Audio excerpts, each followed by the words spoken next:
Hey everyone, welcome to the Matt Report. I'm your host, Matt, and I interview folks who are WordPress entrepreneurs, developers, designers, anyone who's using WordPress in their day-to-day business to either help with their career or make a living.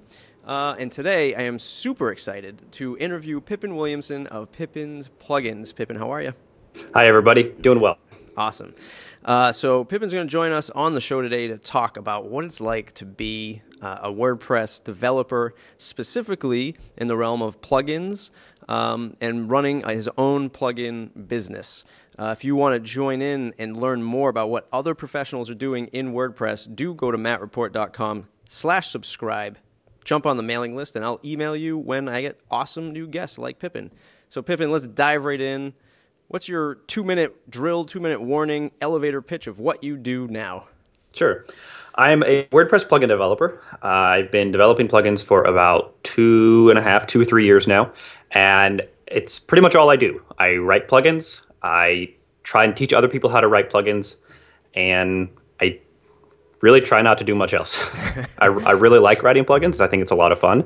And there's a lot of areas in WordPress plugin development that I feel are neglected in regards to maybe other areas. Like WordPress theme development is very, very common and is really easy for people to get into, but I think a lot of times it's harder for people to get into WordPress plugin development. There's kind of this mental barrier there. And so that's one of the things that, along with my own personal plugin development, that my site, pippinsplugins.com, is geared towards, to try and make it easier for other people to get into plugin development as well. Nice. What got you into creating plugins, developing plugins, possibly using WordPress? Did you take the typical path many of us do, as freelancing, building the $500 website for somebody down the street, and then that kind of just progressed, or did you know going into the WordPress? I definitely did the typical path. I actually started into WordPress by accident. My brother ran his website on WordPress, and he wanted me to go in and do some customization for it. I was doing straight up HTML sites at the time. And so I jumped in, I played with it, and I hated it. It was terrible. And I have no idea where the transition actually happened, from going from hating it to really liking it to loving it to running my business off of it. But at some point it did. I got into plugin development by accident as well. I was doing custom client work at the time, and I was building a site for a local company, and they wanted this particular feature. So I built the feature, and I had no idea how to write a plugin at the time. So I built it into their theme, and it was just kind of a custom feature in their theme. And then I wrote a tutorial on how to do that and how to build this kind of feature into your theme. It had to do with custom fonts. And a lot of people requested that it be built into a plugin. And my response was, heck no, I don't have any idea how to build a plugin. Like that's kind of scary stuff to me. And so then I went ahead and looked it up and figured out how to do it. It turns out it's really simple. And then I've never done anything since except build plugins. So that journey started that exact 2-3 years ago, or did the actual plugin site was born 2 or 3 years ago? No, that's when that happened. Was my first plugin was about 2.5, 3 years ago, just about the same time I was finishing up college. Nice. The plugin site actually started almost exactly 1 year ago. I think November of 2011. What was that aha moment when did you sell a plugin? Your typical digital download, did you sell it and then say, hey, this could be a business? Did you start off maybe servicing folks? Yes, that's actually almost exactly what happened. So that first plugin that I wrote, which was based off of a tutorial, somebody said, hey, why don't you throw it up on a marketplace at the time, which was codecanyon.net. And it made a few dollars here and there. I was kind of surprised. I didn't expect it to do anything. So I decided to write another one, and that did okay. And then I wrote a image slider, which is kind of one of the typical plugins that you might have is a slideshow plugin. And at the time, it exploded in terms of my perspective of what was successful for a plugin. And that kind of made me realize that I could maybe not make my entire living off of plugins, but I could do well enough to at least be a substantial amount of side income. Mm-hmm. And it's fair to say that this is the full-time job now. This is the full-time income, is the Pippin store, if you will. Yes, absolutely. Awesome. So take us back to the early days, that first slider plugin. What were some of the, obviously the benefits were you started to find a market, you found people who were giving you money for this plugin. What were some of the lows, the kind of things you stumbled upon that you look back now and say, I would change the way I would do this if I had to do it all over again? Well, if I was to go back and rewrite the plugin or to redo how I had done it, I wouldn't do anything the same. I actually pulled the plugin off of the market recently because I was kind of tired of updating it, and because the foundation of how I built it was not very solid. So that'd be the main thing, is I would simply go back from a development perspective and rebuild it. In terms of maybe distribution or marketing of the plugin, probably wouldn't do a whole lot different. Okay. Your experience jumping into the scene in a marketplace, chicken or the egg kind of thing, how was that experience for you? Is it something you would definitely do again to get yourself noticed? And how does that still scale your own business? I really, really enjoy being part of the marketplace, and I'm still an active member of the marketplace of CodeCanyon.net. It was really great for me at the time because I had zero exposure through myself, through my own site. I had maybe 10 to 20 hits a day on my sites, and obviously that's not enough to be marketing a plugin, not if you want it to be successful in any way. So the amount of exposure provided through a marketplace like that was phenomenal. I mean, I could easily get hundreds and hundreds or thousands of hits on a product a day easily, because they have the massive market. They have all of that traffic generating through their site. So that was really important for starting out. And I've told people before, like, if you're interested in plugin development and you're interested in the commercial area of plugin development, there's nothing wrong with a marketplace, nothing at all. Some people don't like the marketplaces because they feel like it damages your own personal brand. It maybe takes away from what you're doing. I would absolutely disagree, at least when you're starting out. I mean, if you are really great at marketing and you know how to get the word out there, awesome. Do it on your own. I mean, there's nothing wrong with doing it on your own. But the marketplace is a very viable way of getting started. Yep. They have the traffic, they have the eyeballs. Most of the time, well, 99% of the time, they have the payment system and how you get paid. That's a big one. Yeah. Let's talk about support. How was it to support this marketplace, these users, using a marketplace as support system? Well, at first, it's really not bad. I mean, you can kind of think of it, you basically have a comment system to manage support initially, similar to like a WordPress post that you would have. After expanding a bit, it got a little bit out of control in terms of a comment stream is not a good place for support. So what I did, and what most marketplace authors do, is set up an outside support system. So I run all of my support off of BBPress now on my own support site, and that works really, really well. So I will still do some support through the comments on the marketplace itself, but I try and direct people over to my own support system. I can track them better. I can manage tickets easier. I can follow threads, etc. But initially, it's not a problem at all. Yeah. Any inside baseball to dealing with and working with folks at marketplaces? Do they not want you pushing people off the site? Are you able to negotiate things like commissions and splitting profits, anything like that? Sure. It depends. So for like when pushing people off the site, that really depends on what you're doing. I've talked to a couple of the developers and the main guys at Envato and behind the company behind CodeCanyon, and they really don't have an issue with you pushing people off the site when it comes to support, because they understand that that's very, very important. The better support that you provide, the better revenue you're going to generate for them. Mm-hmm. So that's really not an issue. The only time that, at least that I'm aware of, that became problematic was primarily on like ThemeForest or a more of a template marketplace, because you are pushing people off to perhaps your own theme demos. So you have your own demo site that you are running all of that through, and so it's taking people off of the site and then maybe going back to it through an affiliate link or something along those lines. But usually it's not too much of an issue. Okay, and that's something that they actively police, especially in the ThemeForest side. They'll watch for that kind of activity. I don't know how actively they police it. I mean, I know a lot of top authors that still do it. Honestly, I think a lot of times it depends on who it is that's doing it.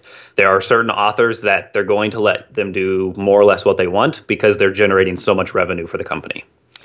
And when you first initially jumped into this, were you fine with the I think they were when you first start out with them, it's maybe 60/40?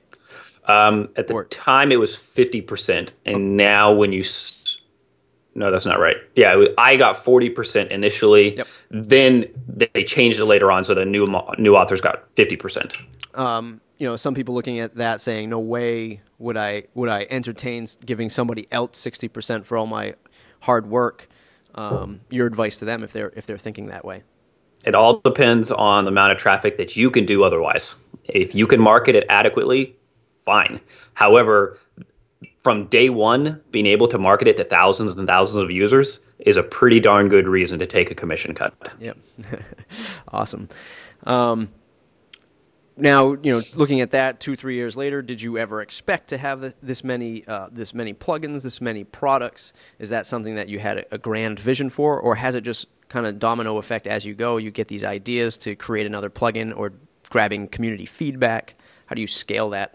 There was a little bit of intention once I realized that I wanted to continue doing plugin development to write more and more plugins, but it definitely dominoed. I mean, a lot of plugins that I have, whether it's a free plugin or a small commercial plugin, really just kind of popped into my head one day and said, hey, let's go ahead and write this. So I spent the next couple hours writing it and pushed it out. Nice. Obviously, like, bigger plugins take time to work out the ideas, actually develop the plugin. But there's some of them that are an hour's project and they're done. Yeah. So those particular ones have kind of dominoed in that they've just scaled up to being, there's more and more of them. Mm-hmm. Do you do a lot of, market research, or do you have somebody you go to, or another site that you go to often and say, I think I'm going to build that solution, or 100 people told me that they want this solution. Do you do any kind of that feedback? I do it occasionally. It depends on the plugin. I have on my site, for example, I have a form for people to suggest plugins. So if they have a plugin that they want, they can submit a suggestion, and I always take those into consideration. And there's been a couple plugins that have come about because of a suggestion that somebody submitted.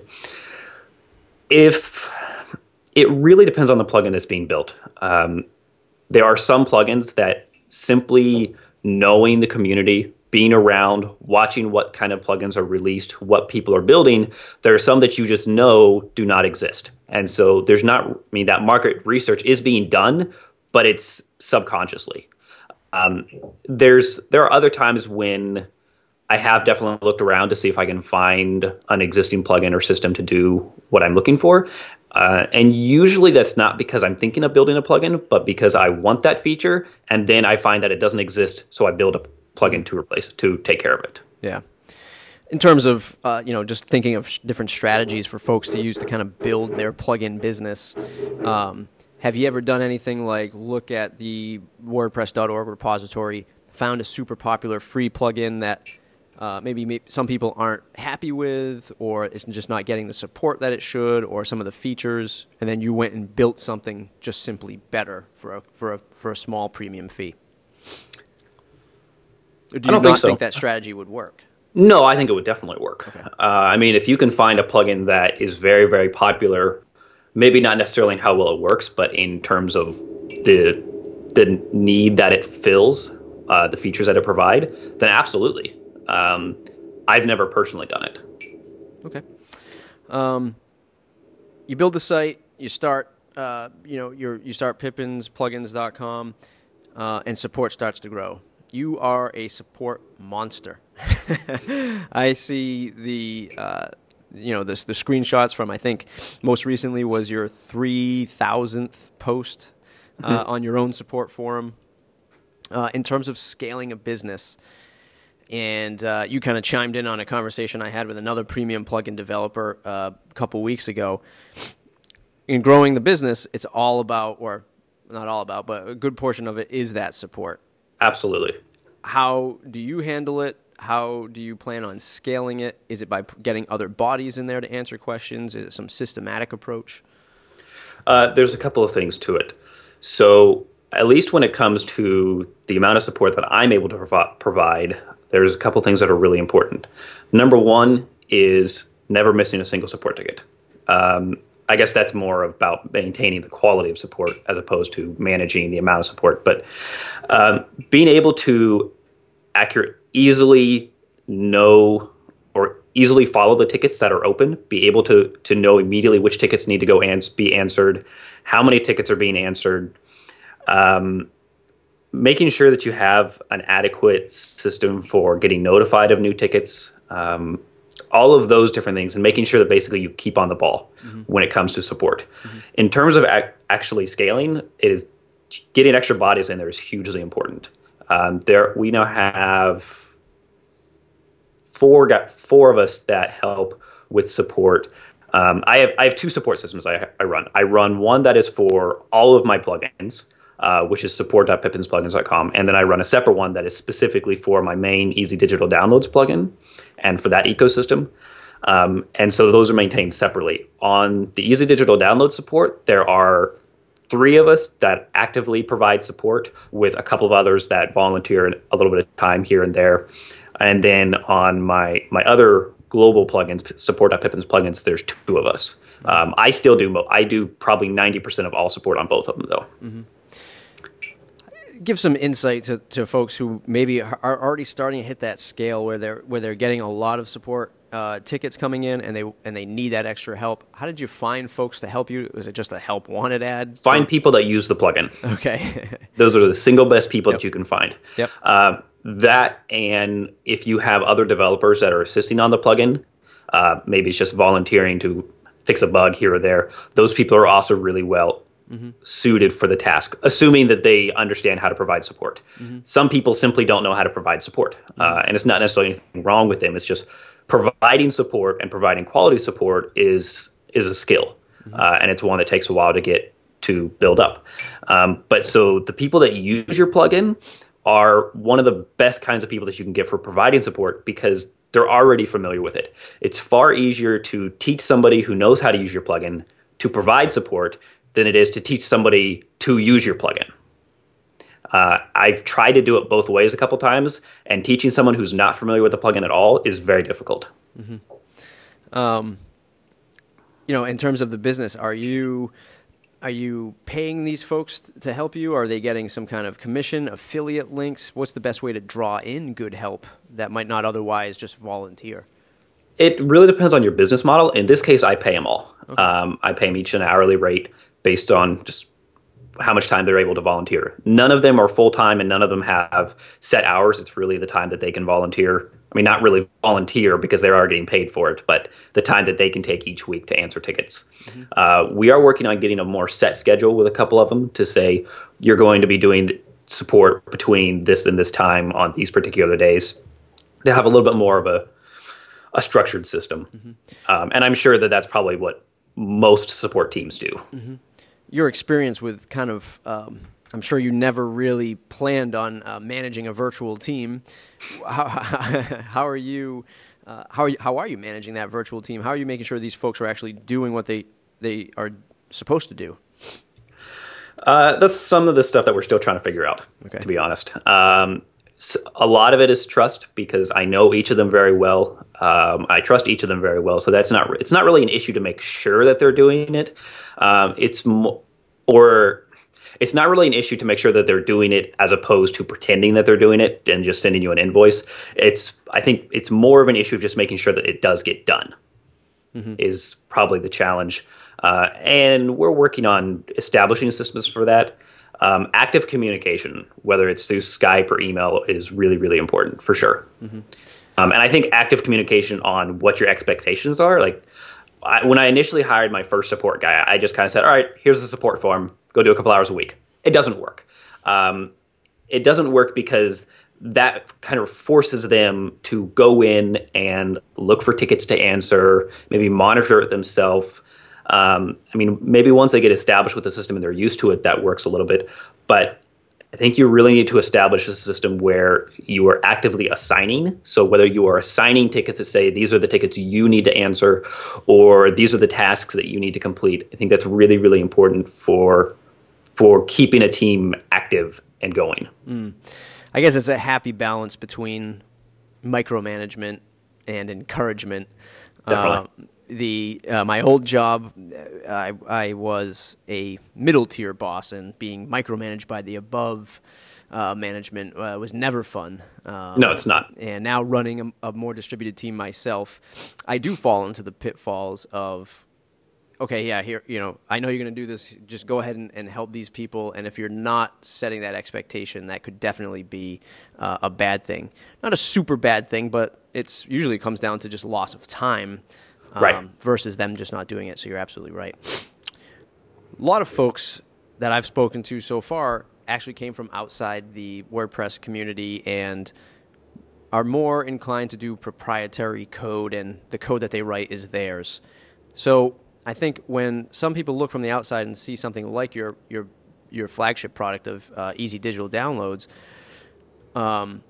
they're saying, wow, you're putting out an awesome piece of software for somebody to potentially make millions of dollars with for a fraction, a very small fraction of that price. Where are we going with prices of plugins? Should they be more? Should we be getting paid more for what we do? I think it's kind of a difficult question.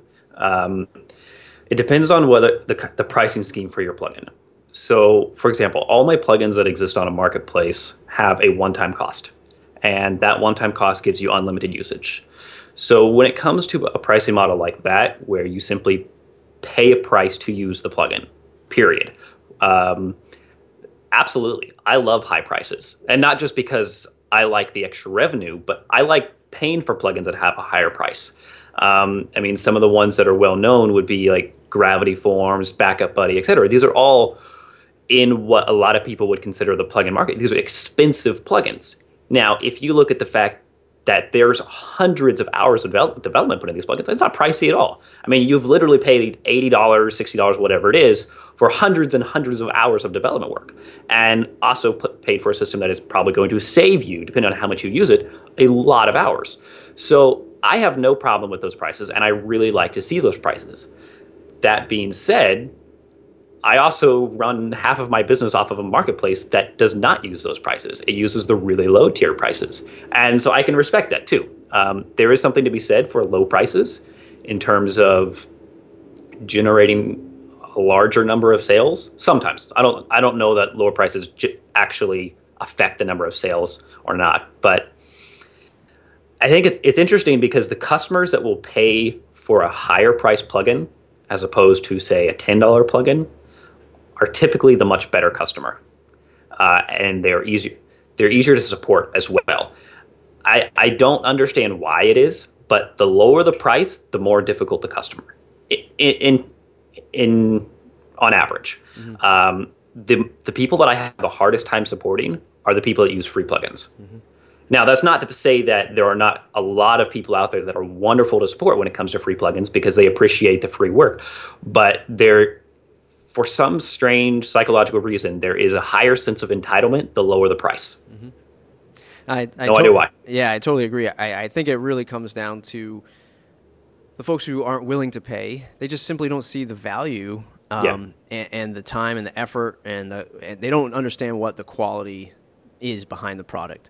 I think we're inherently facing an issue with WordPress, especially on .org and a little bit into .com, is that it's such a low barrier to entry.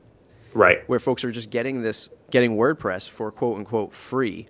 And I hate seeing WordPress for free because there's so much more cost to that. It's not just, it's free to click and install, but then there's the hours you spend setting it up, configuring it, updating it, and maintaining it throughout the years. And I'm on like this crazy mission to kind of show people that, sure, it's free to access and install, but it's not free, in terms of overall cost. Right. There's always cost associated with it. Yep. And actually, it's funny because I just interviewed Corey Miller of iThemes, and we talked about one of my first Press This episodes that we do for the studio. We looked at Backup Buddy, and we made like this small distinction that $79 for backup might be a little much for that first person, that first-time blogger, right? This first-time person to WordPress, they might say, $79 to back up my site. I'm not going to spend that.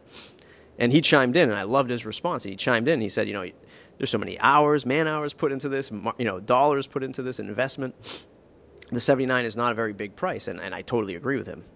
And my partner on the show actually had said it's like buying an external USB stick or a drive to back up your site. It's a perfect combination, right? Or perfect relation. I mean, to be honest, every time that I use it to create a backup of a site or migrate a site, I've got my money's worth. Yep. Because, I mean, if you look at simply as time is money, whatever your hourly rate is, or whatever the hourly rate of the person that you're hiring to do it, let's say it's somewhere between $50 and $100, just to be easy. Well, if it takes them 1 hour to do it, guess what? You just paid for the plugin, but now you got to pay them again next time. Yep. That is one of my questions, especially for the freelancers in our space, is how do you deal with the $500 client? How do you deal with that low-cost client that wants all this stuff for $500? And how do we deal with the person in our space who's pitching the $500 solution? I can do all this stuff for you for $500 or less when we know it costs more. How are you dealing with that with plugins? So I used to do a lot of the $500 work. I mean, when I started out, that's really what I did. I'm really glad I don't do it anymore. But I think if you were the person doing the $500 work, first of all, that's not necessarily wrong or bad. I mean, if that's working well for you, that's great. But when it comes to managing those clients, at least in my own experience, those are the single most difficult clients. It goes back to the lower the price, the higher the expectations, or the less appreciation for the value. If you are dealing with those people, and those are the clients that you're working with, you have to be really firm in saying, this is what you get and this is what you don't get. If you want this, here's the cost. End of story, pretty much. And I think that works out. I think that works out well as long as you maintain that. I remember a couple past experiences I had where it was, all right, my budget's $500. We're going to get started with this, and it's just basically we're going to set up a theme, configure it, do all of this.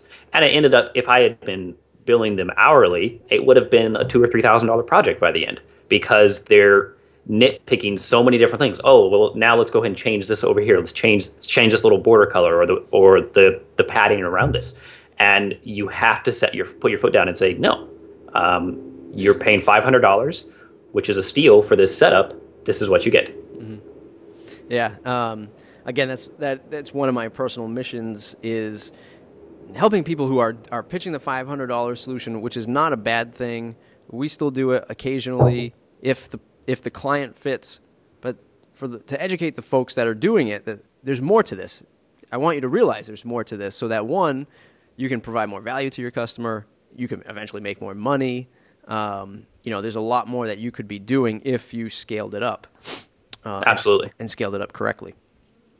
Real quick now, you're doing support on the Code Canyon network, the WordPress.org network, and your own network. How do you keep all three of them without going crazy?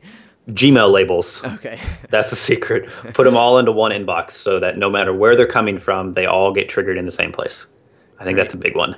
So for example, I have labels set up in my inbox that say this is easy digital download support. This is like other plugin support. So then when I want to, I can just go in there and I can go through every single ticket, regardless of whether it came in through WordPress.org, whether it came in through my own support system or not. Mm-hmm. I mean, once you get used to it, it doesn't really become an issue of where it's coming in, as long as you know it's there. Mm-hmm. I mean, it's really nice when they all go into one place, because you can manage it better, you can track it better, but sometimes that's just not the case. I speak a lot about ecosystems for different plugins, because I don't think people are yet privy to the fact that there's a lot of ecosystems within a plugin. So absolutely, with Easy Digital Downloads, you have a mini marketplace for that. WooCommerce, same thing. Yep. Is that the next frontier for WordPress developers? I think it is. Okay. I mean, if it's not necessarily the next frontier, it's a frontier for sure. I think the potential that you have in that kind of model, which would be kind of considered the freemium model, or not necessarily the freemium model, because some, for example, like the shop e-commerce plugin, it's a commercial plugin, and then it has other extensions that are also commercial, but it's still that same ecosystem within itself. I think it has huge potential and gives you the option of building much more powerful systems without building a plugin that's going to break every single site because it's so large. Yep. I mean, if we put every single extension that we have for EDD into one plugin, it'd be massive, and it'd be much more difficult to maintain. There would be a lot more compatibility issues, et cetera. So being able to separate them out into modules or into extensions allows us to utilize these features that maybe a much smaller percentile of the users actually utilize and make them available to people who want them and need them, but don't impact the people that don't need them. Mm-hmm. Our typical model for whether something goes to an extension or not is if, say, 75% of the users are going to use it or likely use it, we're going to put it in the core plugin. There's always exceptions, but in general, that's kind of the rule. If it's something that 20% or less are going to actively use, there's no reason to put it into the core plugin. Zero. Not necessarily zero, but it works really well as an extension then because it's a much smaller area. There's a much smaller market for that. That market may still be huge. It may be thousands and thousands of users, but in terms of the overall number of users of a plugin, not very many people use it. Mm-hmm. I think this kind of ecosystem is really cool because it allows us to build in all of these features that different people need without causing that problem, without causing that serious bloat issue. We can build an extension for one person and they can have that feature, and that's awesome. But they're the only one that needed it. So why would it go into the core plugin? And I really like the fact that that's possible in this kind of ecosystem. Right. Yeah, I think definitely ecosystems are, tremendous value and a great way for somebody to get their foot in the door with, a good, not just a good plugin, but being able to get into a community like yours, maybe like a WooCommerce, that type of thing, because you're going to get the support. Mm-hmm. And it gets that 80-20 rule out of the way where, hey, maybe the core plugin was free or very, very low dollars where it's solving 80%. And when I know I need to get to that next step, like a payment gateway or, integrating with a mail system, I can always go back and snag that functionality. Absolutely. What's one thing that really works one thing really worked for EDD for your business besides filling the need of easy digital downloads? What was the one thing that you could really say, this is my flagship product because people really like it for this? Honestly, I think it goes back to the ecosystem. Okay. So the core plugin provides a need. I originally built it because I felt like none of the e-commerce plugins out there really did digital downloads well enough. Some of them do it well, some of them do it okay, some of them don't do it at all, but none of them really focused on it. So that's where the initial let's fill in the gap comes into play. And then we're able to, I think it's one of the reasons it's been really successful is because of the ecosystem, because we're able to provide all of these extensions to further what people can use the plugin for. Out of the box, you can sell digital products, and you can do that really well. But let's say, for example, that you want to set up your own marketplace. Well, suddenly you have to have things like tracking commissions for each individual author. You have to have all of these different little features, and that's what extensions are for. And so by building these extensions and making them available, our user base or our possible user base goes from X number to double or triple that, or whatever the multiple is. And I think that's one of the big reasons. I think that's also one of the big reasons why WooCommerce and JigoShop are so successful, is because of that ecosystem. Mm-hmm. I totally agree. Let's talk about WordPress for a little bit, and WordPress as a business. And one question I've been asking folks who are running a digital business like yours, what are your thoughts on WordPress.com adding your type of premium features but giving them to their .com users for free? What are your thoughts on that? Is that something we should be scared of, we should be paying attention to? I think the idea is really cool. In terms of should we be concerned about it from a business perspective, I don't really know. I don't think I have any really solid thoughts on that because I haven't really seen it happen. Okay. I mean, we've seen it a little bit. I'll give you my example is I interviewed Brian Castle of restaurantengine.com. Yes. And then the next day, .com, WordPress.com. I got to keep remembering to say WordPress.com for the folks that don't really know. They released the vertical of restaurant themes where you can add your menu and do all this stuff within the theme. So I guess I'm looking at it from that perspective. And then only, I think, a month ago, they introduced a new quote-unquote VIP package, $500 a month for a VIP, almost a VIP-like experience.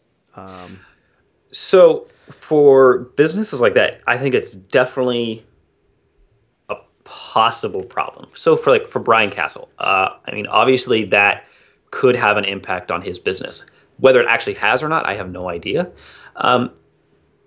But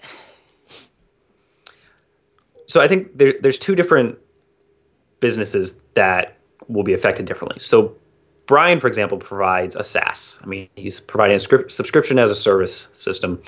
And so everything is hosted. So the experience that a customer would have through Brian's restaurant engine would be pretty similar to what somebody would have through WordPress.com, through their restaurant site system. I don't remember whatever it's called. They would be very similar because both of them are hosted solutions. However, if we look at, say, like my business model, we don't have a hosted solution for EDD. So if WordPress.com were to introduce that, it would most likely be the same kind of hosted solution where this is what you get, take it or leave it. So it wouldn't really impact me if that's what they did. But if I was running a SaaS, then I could definitely see an impact. Mm-hmm. Is it a bad thing? I don't know. Mm-hmm. I think it's really cool that WordPress.com is offering that because I think it's a lot of potential.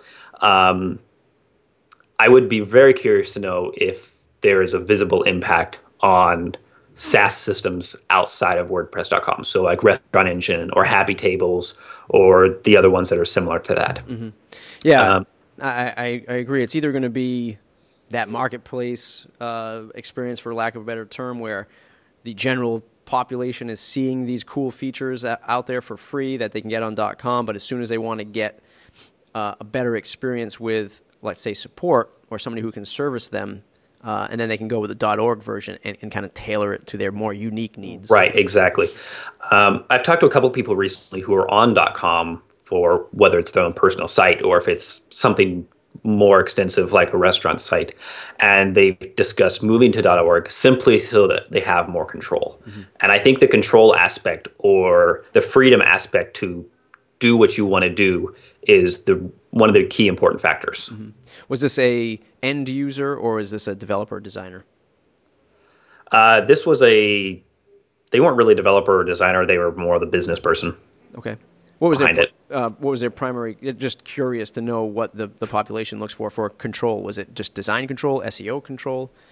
They didn't say. Oh, I don't. Okay. I mean, it was a pretty brief conversation, but it basically came down to the fact that they have more freedom to, for example, they can install whatever plugin they want on .org. Yep. They have the options of doing that. I mean, WordPress.com provides some really, really cool features. I use it for one of my microblogs, and I love it. It's great. Mm-hmm. But at the same time, I'm in there and I'm thinking, I wish I could do this, and I can't. Yeah. So immediately, even like on a simple blog site, I mean, granted, I'm a little bit more of a power user than a lot of end users, but I'm still kind of itching for that extra control, that extra freedom. Mm-hmm. Awesome. The upcoming developer, designer, entrepreneur in the WordPress space, where should they get involved in WordPress if they're just starting out? From what perspective? Business perspective? Let's from your perspective of development, plugin development. Where would you point somebody in the direction in the WordPress environment or ecosystem of community, help sites, things like that? I think there's a couple of things. If you're just starting out as a developer or as a designer, so themes or plugins, WordPress.org is a really, really great place to start. Some people will criticize .org because there's a lot of fluff in there. There's things that we maybe would like to say didn't exist, but they do. But that being said, it still is a window to a huge world. I mean, there's so much exposure through .org. I mentioned early on that the marketplaces are a really great way to get exposure for a commercial product if you don't have that exposure. .org is the same way for free plugins. I mean, I can drop a plugin up there, never touch it again, and get 30,000 downloads. That's pretty cool. So if you're getting started, that's a great place to go. The other big one, if you're interested in getting involved in the community, there's a couple of things. One is start contributing to other projects, whether it is WordPress core, maybe you want to start contributing patches to it, helping out with tickets. That's awesome. That's a really great way to get recognized. You could go from nobody to somebody that a lot of people know, or a lot of important people know, very quickly by simply jumping in and helping with WordPress core development. Helping out with other people's plugins or themes, and whether that's volunteering in their support forums, volunteering to contribute patches or improvements to the plugin, those are also really great ways to get noticed. I mean, this is kind of subjective, but me personally, and I'm sure this applies to almost everybody else, I'm going to take much more notice of somebody who actively jumps in and says, hey, I would like to help. Here's a patch, or here's a suggestion, as opposed to somebody who posts a small feature request on a forum, for example. Mm-hmm. So actively showing that you're interested in working with the WordPress community on whatever project it is. I mean, it could even be documentation, like the WordPress Codex. Anybody can log in and edit it. All you have to have is a WordPress.org account, and you can contribute to the Codex. All of these things are really great ways to get noticed and get out there. I think it's really just about working with other people that are already in the community. What's your experience in the value of WordCamps and attending WordCamps? I think they're awesome. I don't necessarily think they're always awesome to go to for the talks. Okay. I love the talks in general, but I get much more value going and just meeting people than I do from simply listening to the presentations. I mean, presentations are great. I mean, obviously you've got these people that are presenting on a topic that they know well, and it's really great to absorb that knowledge. But the number one thing that I really enjoy from WordCamps is networking, getting to know people face to face. Maybe there's a developer or a designer that I know online and I know what they've done, and then meeting that person face to face is great. It builds that extra connection. There's been a lot of, whether they're small jobs or projects that I've done, that have simply come from the fact that I met you in person. It's a lot easier to work with somebody or to be interested in working with somebody when you know them face to face. I mean, you may seem like a great person in email, and I may think I want to work with you, but it's much easier to get that idea and have a solid understanding of who this person is when you meet them in person. Yeah, that's huge for me. Yeah, that is the resounding answer to WordCamps when I interview people, and when I talk to other people about either building their business or building their WordPress business, that we all get caught up in the noise of just social and Twitter and Facebook and LinkedIn, and sure, you just throw some keywords in your site and all of a sudden you'll be found and make millions of dollars. I still think the biggest payoff is the physical handshake, the physical real networking. Absolutely. I really enjoy the fact, and I think the WordPress community is the rare exception to this general rule, but I love knowing people online and having a kind of a general understanding of who this person is, what they do, and then meeting them in person to find out that they're a really genuine person that is interesting, exceptionally polite, and just a good person in general. I think that's really awesome. And the fact that I can very comfortably go from sitting in my office in my little digital space talking with people on Twitter to going and meeting them in real life is great. And not once has this been, oh, this is kind of weird, we're meeting in person. Like, I mean, we're all just in a digital sphere. It doesn't happen. I mean, all of these are real people that you're working with. And I think going around WordCamps and meeting them simply enforces that idea more. That's awesome. All the good stuff said about WordPress. Now that I've set you up, what's one gripe you have with WordPress, either in the software or the community? Are we not getting the word out there enough? What do you think needs to change? That's a good question.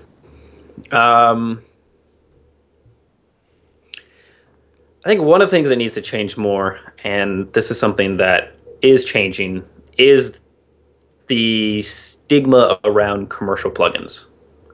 Uh, there's a couple things. There's a stigma around commercial plugins with some members, whether they're core contributors to WordPress or just general people that say, wait, aren't all WordPress plugins are free? Well, no. I mean, we know that that's not the truth. I mean, sometimes it's because there's so much development time put into them. The other one, the thing that I would really like to see, and this has nothing to do with commercial or free plugins, I would love to see for developers primarily, I would love to see the mental block that there is to get into WordPress plugin development, get that removed. I know from my own experience that there is this kind of mentality that most people have that says WordPress plugin development is difficult. And obviously this is primarily for developers. I mean, because if you're not a developer, well, it's going to be difficult. But there, even among developers, even really solid developers that really know what they're doing, a lot of them think WordPress plugin development is difficult. It's scary. I don't understand how this system works. And I would like to see that get mitigated a lot more. Because honestly, if you know how to write a WordPress theme, you know how to write a plugin. It's more or less the same thing. There's very little difference to it. And I would also really like to see a more appreciation for individuals' work, whether that be a level of respect and care for your own work or a level of respect and care for other people's work. The problem, I think one of the problems that we have right now with the marketplace system is that we have that low barrier of entry that you mentioned before. So we get a lot of crud. We get a lot of people who, not to say anything bad about them, but honestly should not be writing plugins or themes and releasing them commercially or primarily commercially. The majority of my support tickets come from bad development practices in other systems because they've caused conflicts. Now, that's not to say that everybody should be a rock star developer, because that's just not true. I mean, everybody starts somewhere. I mean, I've looked back at my old code and it scares the pants off me. It's terrifying how bad it is. Everybody starts somewhere, and that's fine. But I think sometimes we need to have a higher barrier of entry into some of these ecosystems. Commercial marketplaces, absolutely. It should be really tough to get onto a commercial marketplace. Should it be really tough to get into WordPress.org? That's kind of debatable.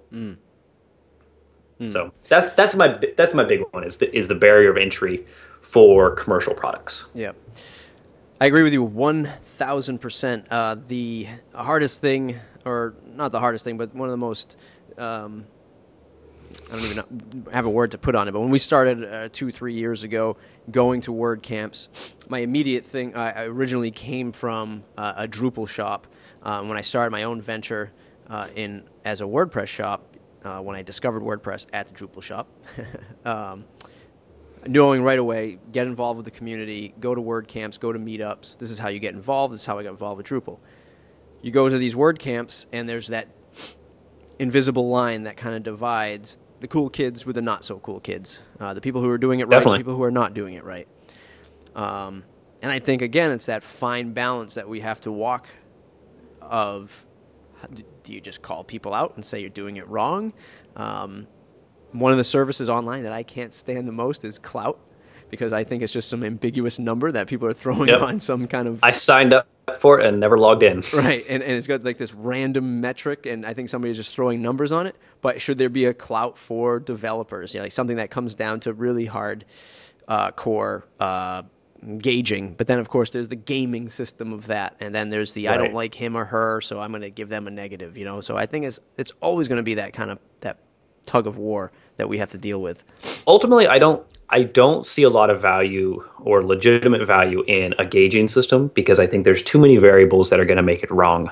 You might be a rock star developer that made a mistake, and so that mistake just suddenly costs you your score, and that sucks. And that shouldn't be the case.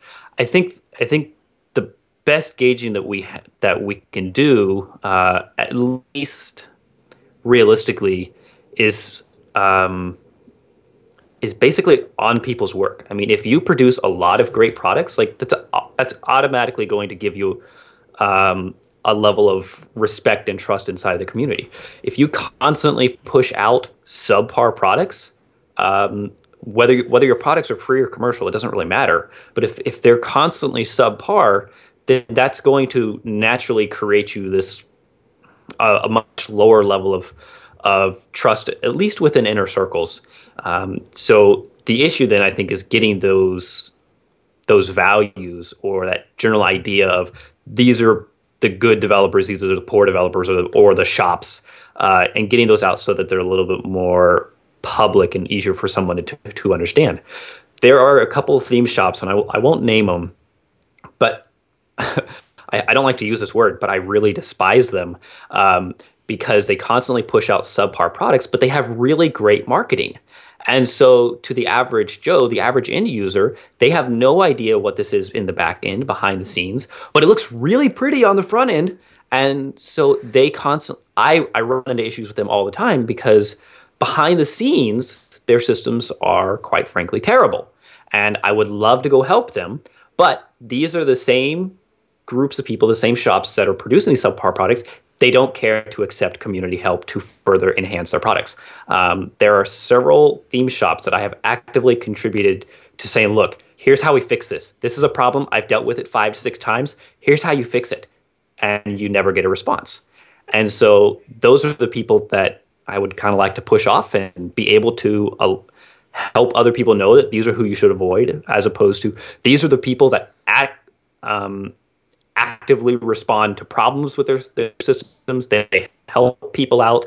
They encourage collaboration. So I think projects that publicly show that they have community collaboration are my favorite kind. Mm-hmm.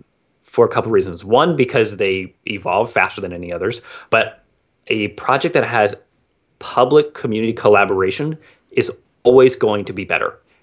It's always going to be better, and it's also going to be much easier to trust this. If you're open with what your issues are, with what the problems are, and you're openly accepting fixes from people, that says a lot from you. Mm-hmm. If you work behind closed doors, I have no idea what you're doing. Mm-hmm.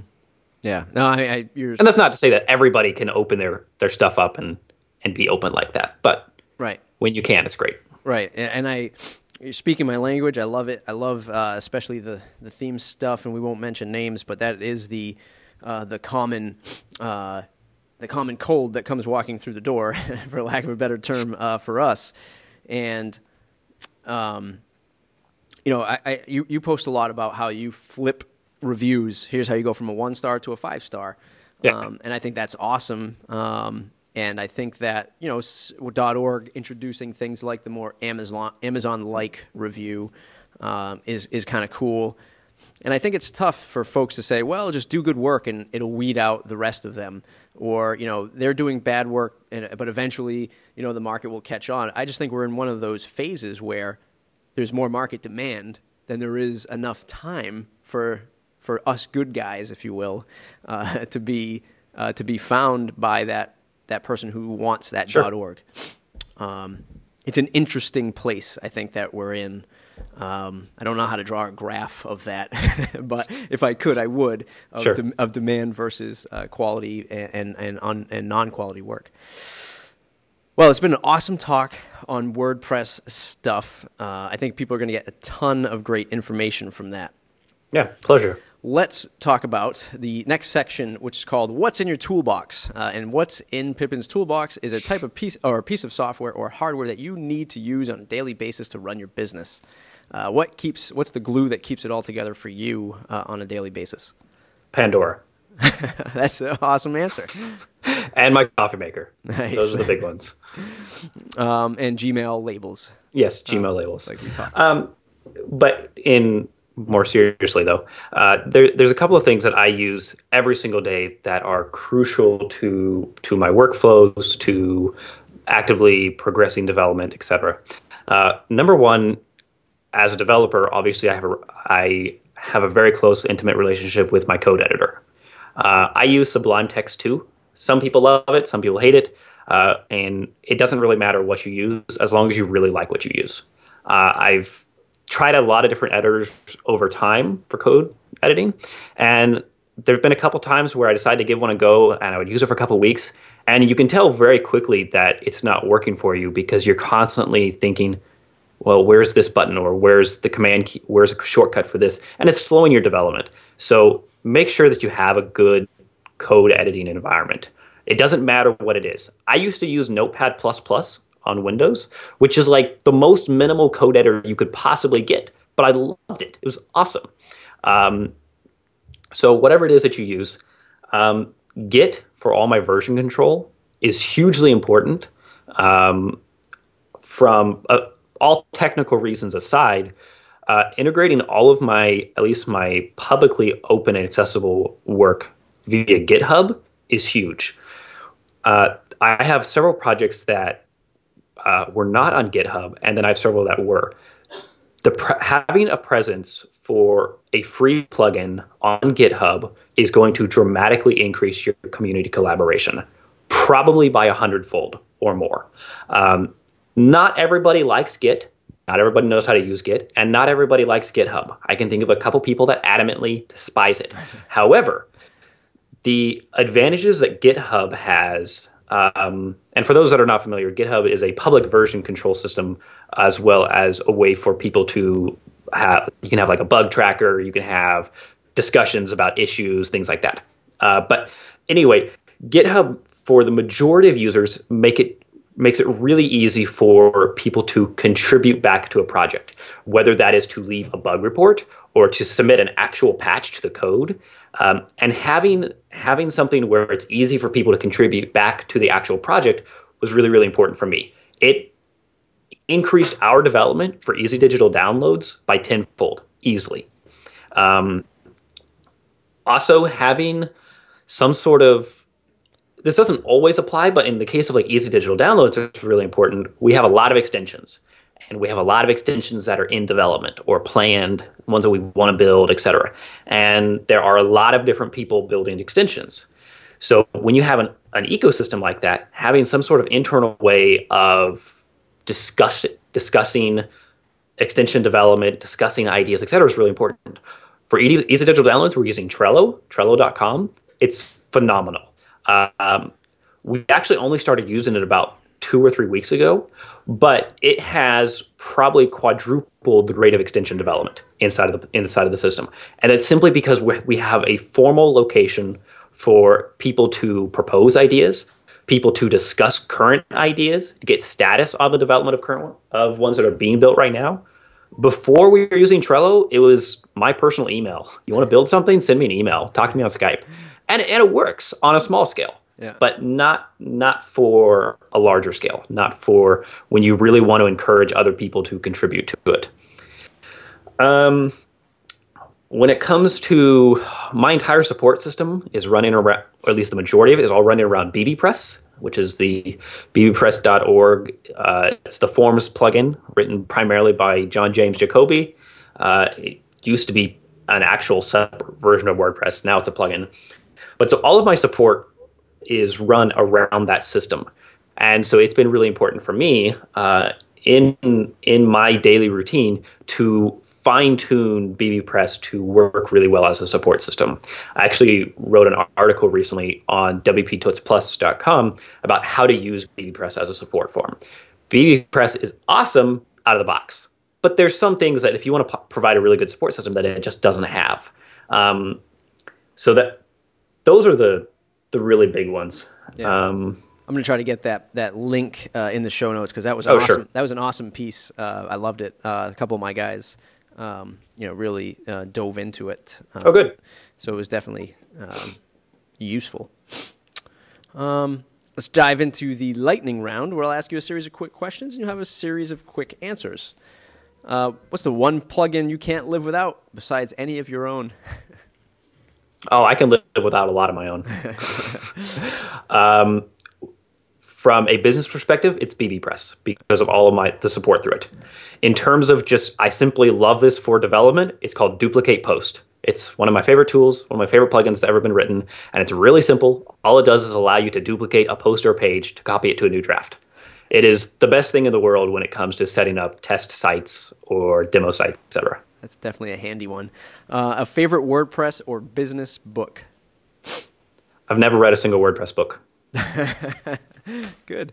I don't read tech books typically. I find short tutorials, not necessarily short, but tutorials online are typically more up to date, and I get more out of them. Great. A quote you live or run your business by?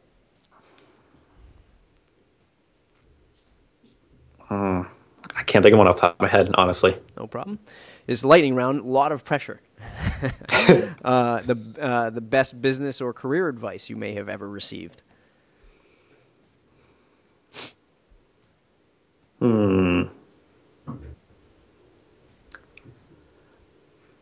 I don't know who it first came from, but it was make sure that you support your products really, really well. That's something that I've learned to live by, and I think it's been a huge foundation in getting me where I am today. Okay. The longest a client project has ever taken, or maybe the development of a plugin? A year and a half. It was supposed to be a 2-month project. All right. So far, the longest is 2 years. If you had to switch to another CMS, what would it be and why? It would probably be one that doesn't exist. Okay. I mean, for one, I really, really love WordPress. I love everything that there is.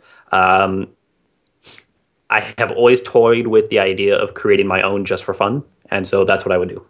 Awesome. Who should I interview next? Thomas Griffin. Okay. He wrote a plugin called Soliloquy.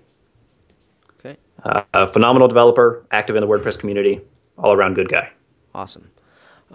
What's the one question I didn't ask you that I should have? Why do you write plugins? Why do you write plugins? I really like plugins because there's no limit to what you can or can't do with a plugin.